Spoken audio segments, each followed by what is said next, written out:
انت فين يا عم؟ الكلب يا ابن الكلب بتموت اختي يا ابن الكلب. على الحرام من اللي هتموت وراها. يا جدع انت كملت ولا ايه؟ اختك مين دي؟ معرفش انا اختك. يا راجل اللي انت هتفتحه وقومتها تبقى اختي.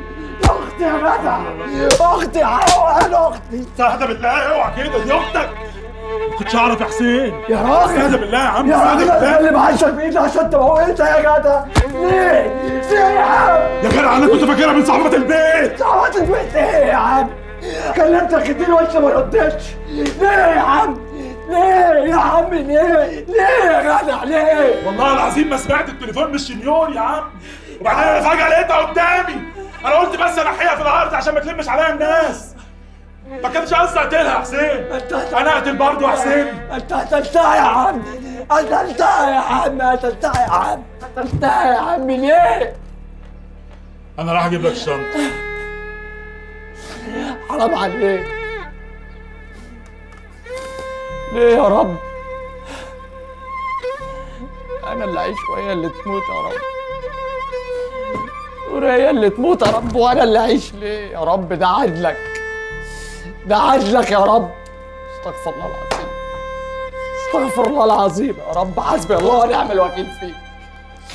ربنا ياخدك. طب خد يا عم حاجتك. ربنا خد يا عم ياخدك. الشنطة بتاعتك.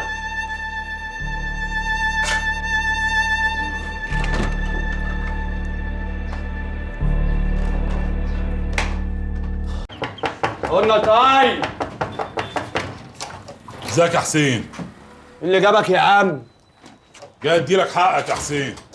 حق يا حق اللي هو تمن دم نور. ها انت عبيط تاز ولا ايه؟ ورحمة امي يا حسين، لو كنت اعرف ان هي اختك ما كنت لمست شعره منها، حتى لو كنت اتحبست فيها. بقول لك ايه، انا ولا هيفرق معاك الكلام ده كله، ولا عايز اشوف منك حاجه، ولا عايز اشوف وشك اصلا. اتكل على الله يا عم.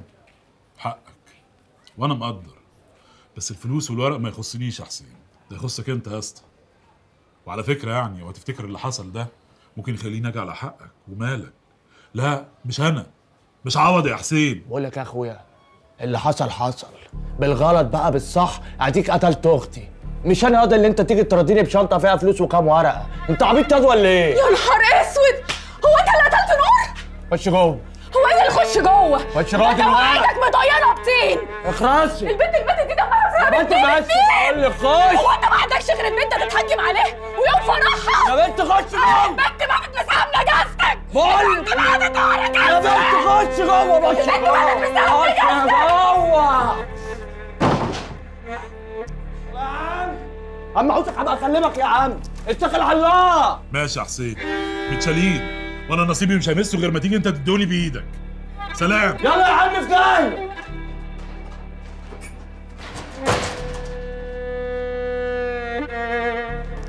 انت ايه حكايتك بقى؟ ايه حكايتك؟ اختك يا حسين نور، هتسيب اللي قتلها يمشي من بيتك كده عادي؟ اسكتي عشان الجيران. هتعمل ايه يعني؟ حرام عليك يا حسين، انت بقيت راسي بقول لك، انا اللي فاهم كفيني. فيك ايه؟ فيك ايه؟ اذا كان اللي قتل اختك سبته يمشي بمزاجك، سبته يمشي بمزاجك تقتلني زي ما قتلت نور. لا روح امك مش هقتلك. عارفه هعمل ايه؟ اخطف بنتك عشان تشوفي انا بكذب ولا لا. اوعي بقى.